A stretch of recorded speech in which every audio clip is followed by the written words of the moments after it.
ৰাতি বহুত টেনশ্যন হ'ল আৰু মোৰ বন্ধু এজনে মদ খাই 3 ঘণ্টা এটা শুই থাকিলে। ইয়াৰ ফলত জানো মোৰ বন্ধুজনৰ টেনশ্যনটো চিৰজীৱনৰ কাৰণে নোহোৱা হৈ গ'ল? এইটোতো কেতিয়াও হ'ব নোৱাৰে যে মদ খোৱাৰ পিছত মানে টেনশ্যনখিনি নোহোৱা হৈ যায়, নহয় জানো?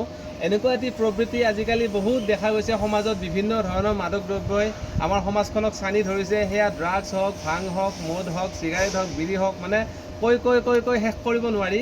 ভাল বস্তুৰ লিষ্টখন যিমান দীঘলীয়া, বেয়া বস্তুৰ লিষ্টখন তাতকৈ বেছি দীঘলীয়া। কিয়নো আমি সেইবিলাকৰ নামেই নাজানো বহুতৰ, যিবিলাক নেকি পৃথিৱীত এতিয়া নতুন নতুন আৱিষ্কাৰ কৰিছে। কোনোবাই ঔষধ খাইছে, কোনোবাই বেজি লৈছে, মানে বিভিন্ন প্ৰকাৰে ছানি ধৰিছে। এতিয়া কথা হ'ল, আমি নিজৰ জীৱনৰ বহুত ডাঙৰ ডাঙৰ সমস্যাবোৰ বা টেনশ্যনবোৰৰ লগত যেতিয়া যুঁজি থাকোঁ, তেতিয়া সেই টেনশ্যনবোৰৰ পৰা পৰিত্ৰাণ পাবলৈ আমি মাদক দ্ৰব্য নিজৰ শৰীৰত সোমোৱাই লোৱাটো দৰকাৰী নেকি বাৰু? আৰু আমি মাদক দ্ৰব্য সেৱন কৰাৰ ফলত আমাৰ মনৰ সেই টেনশ্যনখিনি চলিউশ্যন হৈ যাব নেকি? আমি এটা কথা সদায় মনত ৰখা উচিত বন্ধু বান্ধৱীসকল, আমি যেতিয়া কিবা এটা টেনশ্যনত পৰোঁ, যেতিয়া আমি সেই মাদক দ্ৰব্যটি গ্ৰহণ কৰোঁ, আমি 2 ঘণ্টা বা 3 ঘণ্টাৰ কাৰণে আমাৰ অৱচেতন মনটো শুই পৰে। আৰু সেই শুই পৰাৰ ফলত আমি সেই টেনশ্যনটোৰ লগত যিটো যুদ্ধ কৰাৰ আমাৰ ক্ষমতা, সেইটোক আমি কেইদিনমানৰ কাৰণে হেৰুৱাই পেলাওঁ। আৰু এই 2 ঘণ্টা বা 3 ঘণ্টা এটা আমাৰ জীৱনৰ অতি মূল্যৱান সময় আমি এই নিচাজাতীয় দ্ৰব্যটিৰ নামত আমি দান কৰি দিওঁ, যাৰ ফলত নেকি লাহে লাহে আমাৰ সমাজত এটা বেয়া নাম বা বেয়া এটা মানে ধৰি লওক একদম শুদ্ধ অসমীয়াত ক'ব গ'লে একদম চিধাকৈ কৈছোঁ, মদাহী, ভাঙুৰি বা এনেকুৱা এটা নাম পায়। আৰু সকলোৰে আগত তেওঁ যেতিয়া চিনা পৰিচিত হৈ যায় যে তেওঁ এজন মানে নিচাসক্ত ব্যক্তি, তেতিয়া তেওঁ লাহে লাহে হীনমন্যতাত ভোগে। লগৰ বন্ধুবিলাকে লাহে লাহে লগৰ পৰা মানে লগ হ'বলৈ বাদ দিয়ে, বা স্কুলৰ কলেজৰ ষ্টাফৰ যদি তেওঁ ধৰক শিক্ষাগুৰু হয়, তেওঁকো লাহে লাহে বাদ দিয়ে। যি প্ৰফেশ্যনতে তেওঁ নাথাকক কিয়, তেওঁক লাহে লাহে তেওঁৰ ষ্টাফবিলাকে লাহে লাহে একাষৰীয়া কৰে। আৰু এই একাষৰীয়া কৰাৰ ফলত তেওঁ এটি মানসিক ৰোগে তেওঁক ছানি ধৰিবলৈ ধৰে, আৰু লাহে লাহে তেওঁৰ জীৱনটি শেষ হৈ যাব ধৰে।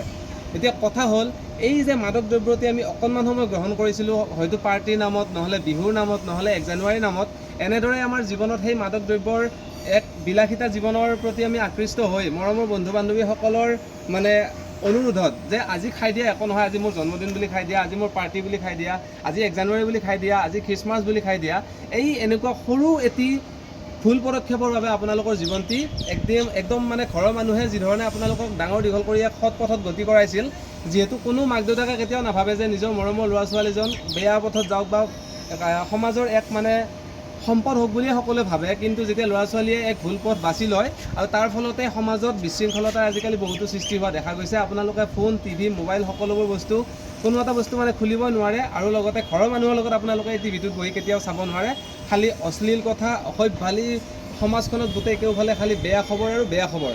গতিকে আমি সদায় মনত ৰাখিব লাগে যে নিচাই আমাক কোনো ধৰণৰ মানসিক শান্তি দিব নোৱাৰে, কোনো ধৰণৰ কামৰ পৰা আমাক চলিউশ্যন দিব নোৱাৰে। আমাৰ শৰীৰৰ যিটো কাম কৰি লগা ভাগৰ, এই ভাগৰৰ পৰা আমাক নিচাই কেতিয়াও পৰিত্ৰাণ দিব নোৱাৰে। আপোনালোকে সদায় ভাল বস্তু খাওক, সুস্থ থাকক, সুস্থ মগজু ৰাখিবলৈ আপোনালোকে যোগাসন কৰক, মন্দিৰত যাওক, নামঘৰত যাওক, গীৰ্জাত যাওক, আপোনালোকে যি ধৰ্মতে বিশ্বাস কৰে ভগৱানক প্ৰাৰ্থনা কৰক।